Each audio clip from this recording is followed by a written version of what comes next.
Hi, everyone. Thanks for joining us today. I'm with my friend Brian King, who's the chief of party for the USAID Zdra tourism project in Georgia, the country. Brian and I are friends from Tajikistan. He was the Mercy Corps country director when I did a tour there at the embassy. So thank you for joining me today, Brian.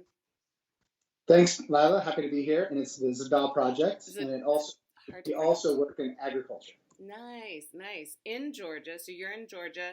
I'm across the border in the south in Armenia, so we're very close yet far away. Yeah, Yeah. So thanks for talking with me today. Can you just start by saying a little about what your job entails as a chief of party? sure. Outside of the cool job title, the Yeah. chief of the park. Um, so no, I'm essentially a project director. So I manage a $25 million USAID rural development project, which, as Lila mentioned, focuses on tourism and agriculture.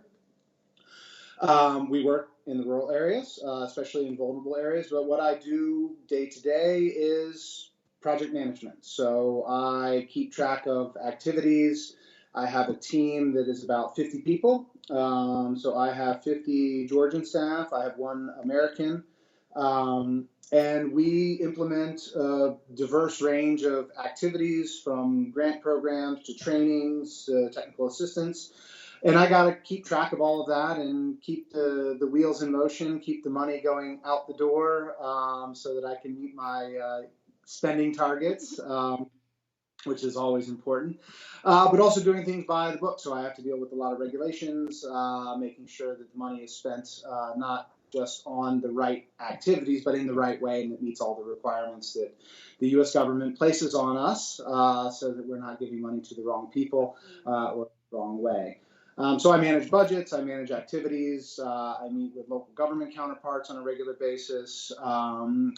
I set the overall strategy for the project, and then hold the team accountable to delivering on it. I manage the relationship with USAID here, so I have regular interactions with my counterparts at mission. So similar to what you're doing with your grantees or your contractors. I'm on the other side of that relationship, so making sure that we also keep them informed of how things are going, what we're doing. So yeah, that's sort of my day. It's a lot of work on the computer, but I do get to get out in the field on a regular basis. I usually try and get to the field to all of our sites at least once a quarter. So I do get to have the opportunity to actually meet with our beneficiaries and to understand their lives and the impact that we're having on them. That's awesome. It sounds really diverse and interesting. Yeah, no, there's really, I mean, my job changes day to day, week to week, season to season, because I work, in agriculture and tourism. They're both seasonal businesses or Yeah. seasonal sectors. So right now we're ramping up to get ready for both the agriculture season and the tourism season. At the same time, we just had to completely game change everything because of the coronavirus, which shut down the world's largest tourism fair, which we were taking a group of Georgian tour operators to do. Georgia would have been Georgia's first exhibition in the Responsible Tourism and Adventure Tourism Hall Oh my of the goodness. ITB. Wow. So we were all really excited about that, and then they canceled the fair on Friday. It was supposed to start on the 4th Wow. of March. Wow. Now, scrambling to figure out what all that means. So you have to also be adaptable, and yeah, it's a every day is exciting. That's great. So then why did you want to work abroad in the first place? So before I moved abroad, I worked in corporate finance in the U.S. in the telecom sector. I worked for WorldCom when it went through what was at the time, and I think still may be the record, the world's largest bankruptcy, $13 billion accounting fraud. Oh my gosh. Uh, That was you. so that was me. I was there. um, and I worked in a cubicle farm in Northern Virginia, Oh, and absolutely hated it, yeah. and decided that I needed to do something different. I didn't want to have sort of an ordinary career, and so I started. I didn't know what I wanted to do, and I started looking around and said, "Oh, maybe I should go to grad school." But then I said, "Well, why should I go to grad school if I don't really know what I want to do?" And then I came across Peace Corps. And so Peace Corps really was an opportunity for me to take a risk, but in a less risky way, in terms of career change. And so that was my first step in, and it was my first step to moving internationally and working internationally. And it was a great opportunity. It was one that I would recommend to anybody looking to get into this line of work. Is Peace Corps is a great opportunity to get your feet wet in a way that doesn't blow a hole in your CV or your resume, because you're not just taking time off to travel, which was something I thought about doing as well, was just sort of taking some time off and traveling around backpacking. But then this was a way to do something structured, that had a good reputation, that got me in an environment where I had the opportunity to see if this kind of life was something that I wanted to do, and I absolutely loved it. That's awesome. And I got lucky too. I mean, I was sent to Romania. It changed my life. That's where I met my wife. And I left for the Peace Corps in 2004, and I haven't moved back to the U.S. since. Wow. And so you were already kind of settled in a job and a career, and Yeah. your life was going in one direction, and then you said, you know what, it's not too late to change everything. Yeah. Wow. Yeah. So I did this is my second career. So my first career was very much corporate America, and I turned down promotions to do this, and it was, but I don't regret it for a minute. So then you did Peace Corps in Romania. You said you haven't been back working and living in America since then. How did you propel from Peace Corps into an international career? So I got lucky as a Peace Corps volunteer. Well, lucky and unlucky. So my first Peace Corps assignment was not particularly good. It was a student organization that basically they didn't do anything. They didn't want to do anything, and so I wanted to do more. And so I had found sort of secondary projects to work on, and one of them was I was teaching some entrepreneurship seminars, and I had gotten some funding from the U.S. Embassy to do that. Me and another Peace Corps volunteer, we were traveling around Romania. But in the course of that, I worked with an organization called CHF International at the time, because they had a microfinance program. And so they were guest sort of lecturers on access to finance as part of our seminar. And then when my primary assignment basically was no longer viable, because it was basically kind of like a student club. They didn't do anything. They didn't want to.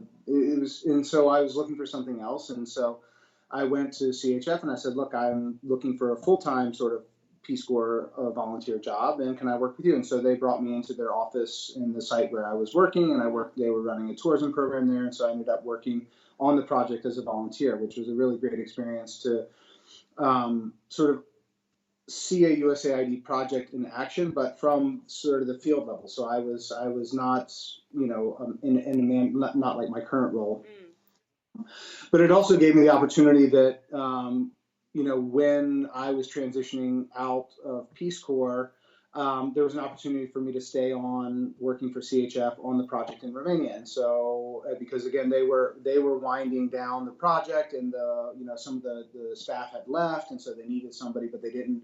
And so it was really just great sort of timing, that I was able to sort of it was weird because my sort of Romanian, the person that ran the Peace Corps program for Romania, the Romanian lady, she had left to CHF from the Peace Corps.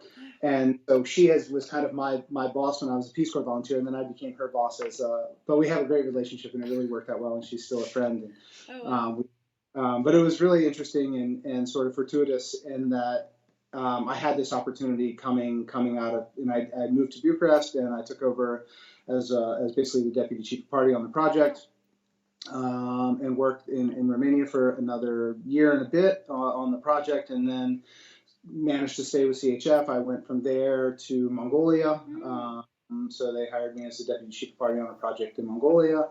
And so that's how it happened. It was a bit of luck, but also being in the right place at the right time, but also doing a good job when I was there as a volunteer, and being able to translate that experience into a paid job in development, and I haven't looked back. Well, and also wanting to give more in your Peace Corps experience. If you had just wanted to chill and not work tons, then you would have never gotten that opportunity. Correct. So your Absolutely. desire to work hard also. Yeah. No, and I mean there are a lot of Peace Corps volunteers that will go and sit at the beach or have a movie club, and that's all they do. So Yeah. yeah.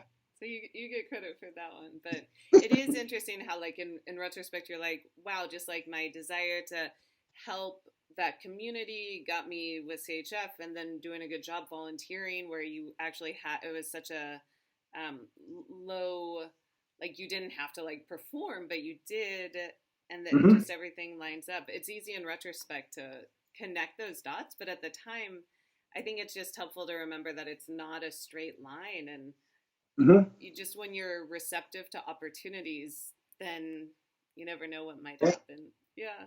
Yeah, and I mean especially working on the implementing side of development, you have to be absolutely flexible, Mm, and be prepared for things to go in all sorts of weird directions, because it's not as linear a path as I think a government job is. right, right. Yeah, so we were just talking before this about how when you then get put on the bid for a next position, you don't know if your company's proposal will win and if you'll go to that country or you'll go to another country. So it does seem like being flexible is kind of the name of the game when you're an Hmm. implementer. Yeah, absolutely. And also filling the gaps with short-term stuff. So like in between Romania and Mongolia, I did a month assignment in Indonesia. Um, so also when things don't line up right away, sometimes you have to fill the gaps with some short-term work. And so that's been also something in terms of flexibility. And I've done a number of short-term sort of consulting assignments here and there in between. My goal has always been to have sort of long-term assignments, but it doesn't always line up exactly well, or circumstances change, like when my wife and I got pregnant with our first child. We were in Liberia, and we couldn't, and we had planned to stay in Liberia for years, and we couldn't have a baby in Liberia because of the health system was basically non-existent. So that required us to sort of reevaluate what we were doing, and I didn't have a job, and I quit. I quit my job in Liberia. We moved to Romania with no job, rented a house, but then within I took basically 3 months off, and helped Anka with the baby when the baby was first born. But then, I mean, I had phone calls saying, "Oh, can you do this for us, do that for us?" So I was able to keep busy and do short-term work, and so it's nice to sort of also have the opportunities to do stuff in between. So it does give you that kind of flexibility. Yeah, yeah, but that's good to remember that like it doesn't always line right up, and if you do want to pursue a career implementing development projects, you just have to be like mentally prepared for Yeah, filling the you gaps sometimes. Yeah, no, and being, knowing where you can go if there's a gap. I mean, we're lucky in that sort of we have two home bases that we can go back to. We've got the U.S., but then we've also got Romania, where my wife is from. So, it's been good for us because when we haven't wanted to go back to the U.S., whether it's for tax reasons or other things, Mm, we can move to Romania where the cost of living is a bit lower, and it's a hub. It's in Europe. It's easy to get around. So for accessing short term, and I've done a fair amount of short term opportunities. yeah. I've worked in Lebanon from there, from Ethiopia. So yeah, different places. So But Brian, it is true that having kids does kind of change the equation. So can you speak to a little, just how you've navigated raising your children abroad, hop jumping around the world? I mean, be flexible, be flexible, be flexible. But no, I mean, I have to say a lot of it is just teaching your kids to be flexible, to understand that the type of life that we have is not a normal one compared to like their cousins, my brother's kids that have been in the same school for years, and lived in the same house for years, but and they get it. And I think part of being in an international community is the kids are also in an international community of other international kids. And so like what we were talking about earlier, they're used to seeing kids come and kids go. And I mean, it's really funny. My youngest lad, who's 7, when he comes home from school and, oh, we got a new student at school today, and they're always very excited when they get a new student at school, Yeah. because it's a new friend. And And they also at some point get to be the new student. Yeah. And I think what we found, at least in the schools where we've lived, and so we've had the kids in school in Tajikistan and Myanmar, and here in Georgia. The communities have all been really good, and we've been really lucky, having good school communities, and very different schools. I mean, Tajikistan school was tiny. It was from grades, kindergarten or 3-year-olds to 12th grade. It was Yeah, like I 60 remember kids. that. Yeah. And then in Myanmar, we had the kids in a Japanese school, Oh, wow. which was really interesting. So English was the primary language, but it was a Japanese teaching curriculum, and it was run by a Japanese family. Oh, And so we really liked it. It was really a unique experience. And then here they're in more of a standard sort of traditional school that's quite big. I think the school has like 50 students or something oh, like wow. that. But it's a good reminder that community plays such a big role in it. Absolutely, Yeah. no, it really does, and it helps the kids adjust and adapt. But they also, I mean, my kids love to travel. They love to go on trips. I mean, we've been taking them, and it's funny because I talk with friends and family back home, and they're like, "Oh, we'd love to do something, but the kids are so small." And I said, "Well, why does that matter?" Yeah. We took our kids to the Angkor Wat temples in Cambodia when they were a year and a half, 2 years old, and they were upset because they couldn't go on everything, Yeah. because some things are restricted for bigger kids, or because they're not because of safety issues. But it's funny because my kids have grown up in hotels, and we still, we lived when we came to Georgia, we lived in a hotel for a month.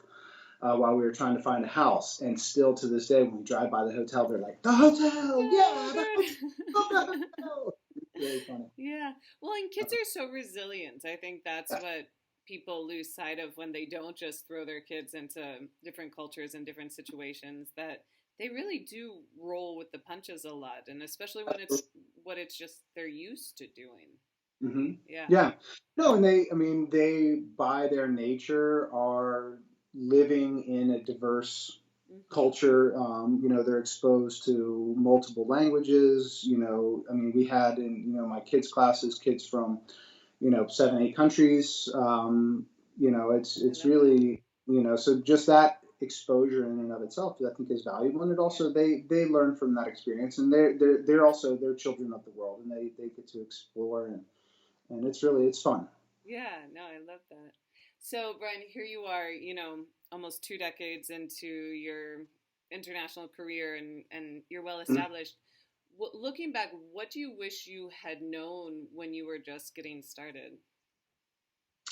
Um, how unpredictable it is. And like, every country that we moved to was not necessarily our first choice. It was always sort of where the path led. And so, while I think you can chart your own course to some degree, you really have to kind of roll with the punches, because there's not always that perfect job, and you sometimes have to settle for good enough and make it into the perfect job.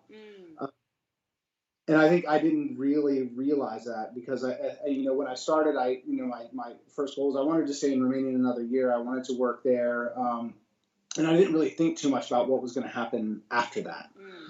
Until I sort of got in the job and then said, okay, now I got to make a career out of this. How do I do that? And it was, okay, they want me to go to Indonesia. Great, I'll go to Indonesia. Then they want me to go to Mongolia.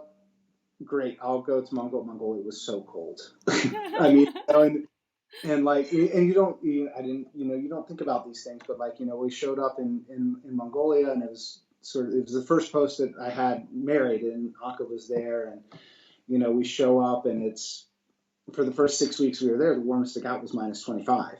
Oh my goodness. And you're just not prepared for that. And, would I've ever have picked Mongolia if someone said, where do you want to go? No way. I mean, so in some cases it's been eye-opening, because Mongolia was wonderful. We had a great experience. We really liked it. Mongolian people are some of the most awesome, friendly, interesting people you'll ever meet. And had it not been for the sort of the push and pull of this type of career, we would have never ended up there. I mean, I would have never sat down and said, oh, I want to go work in Mongolia. Yeah.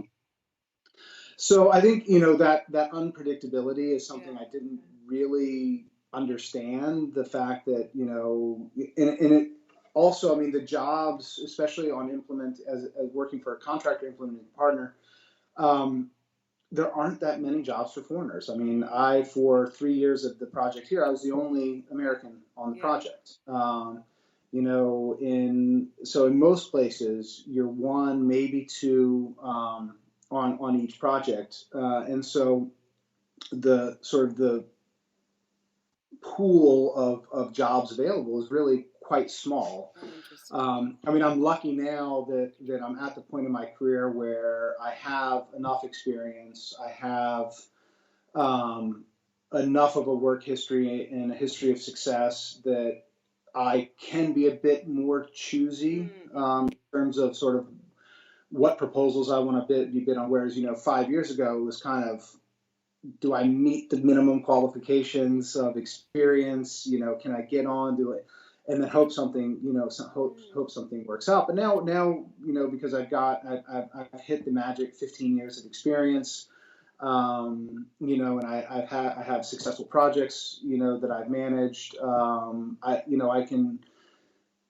I can afford to sort of look a little bit more, discerningly at different job opportunities, and I've turned down now. I mean, I've been contacted over the past really about 6 months by numerous recruiters from different companies, and rarely in my past did I ever say no.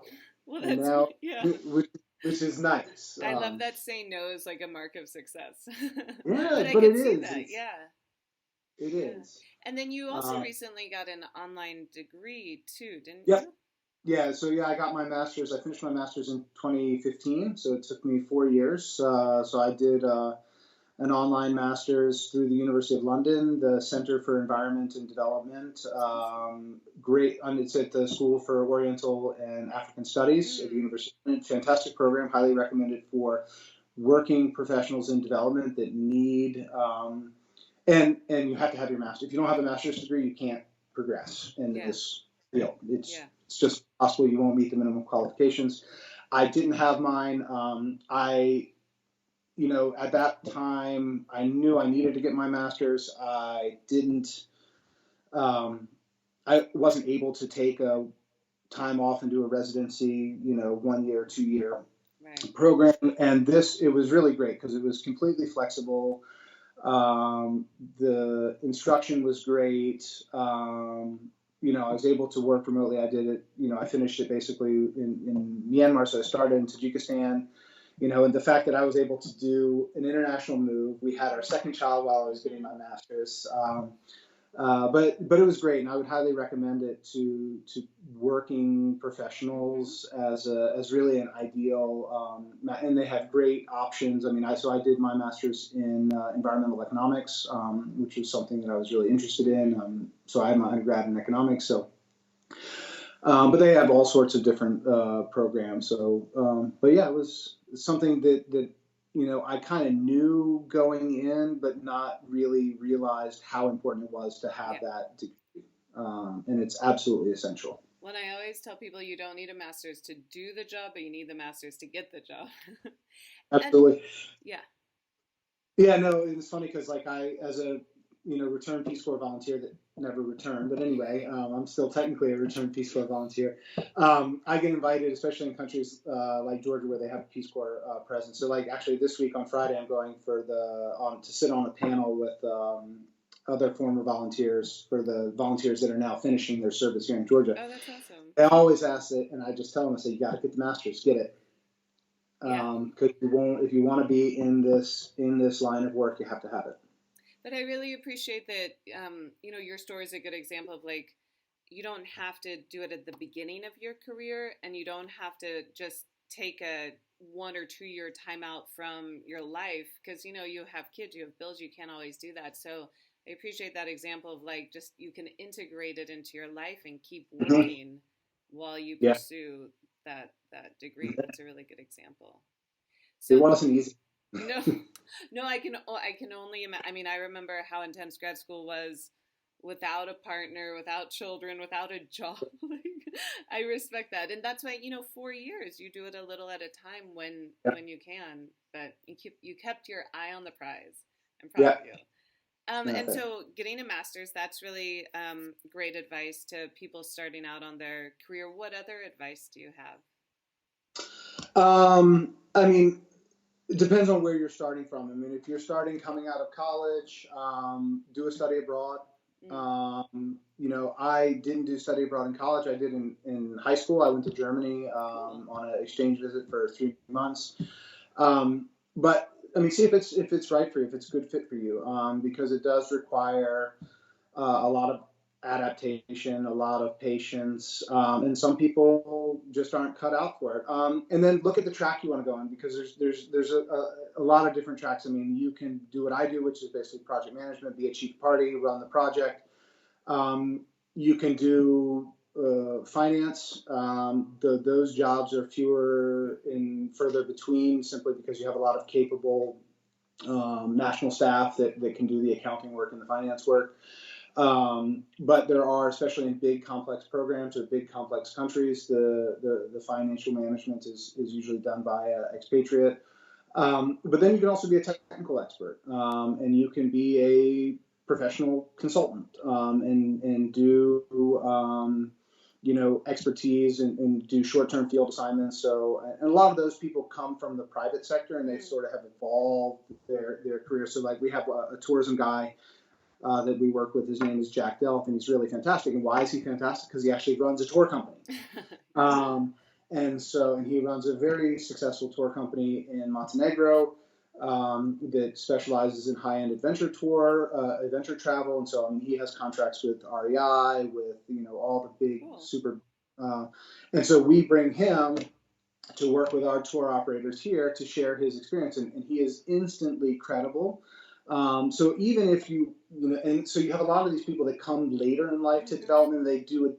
They do it differently, and they're the expertise. I mean, a lot of the agriculture experts that we work with have worked in industry, and so they have done it. They've worked in the U.S. on big commercial agriculture projects, and then they start doing on the side consulting work, and so this is an opportunity to get into development through a sort of a different angle. Yeah. You can work in the home office your whole life, and write proposals. I know some people that really love writing proposals because they're learning all the time. It's high pressure, but you're always doing something new. You get to travel. You get to see lots of different countries. So, I mean, I think you got to look at sort of where you want your career to go, because there's so many different ways to be a part of it, more than just sort of the job that I do. Yeah. No, I appreciate that. I always try to remind people of that. Like, well, development professionals, you can be a lawyer, or you can be a contracting specialist, or you can be a financial management officer. It's not all just like technical experts or project managers. Totally, like, absolutely. You can be basically anything. And so that's always interesting to think, like, well, where are your skills now, and how do you translate those into an international job? Yeah. Yeah. And you get a lot of people. I mean, we work with a lot of people where their development career is sort of a second career that they've done in retirement. The short-term experts. We have this British lady, Iris, that we're working with now, who's a tour guide. So she is a certified blue badge tour guide in the UK, and she spent her whole career leading groups in the UK. And now, because she is part of this European Federation of Tour Guides, she works on their educational institute. And so we brought her here to help develop curriculum for tour guides in Georgia. Oh, wow. Fantastic. And so she still does guided tours. I mean, we'll communicate with her, and she's somewhere in the Shetland Islands somewhere, and leading some tour group. And then she's helping us with the curriculum. So she's been able to take what she does and turn that into an international career sort of in the second half of her life. That's awesome.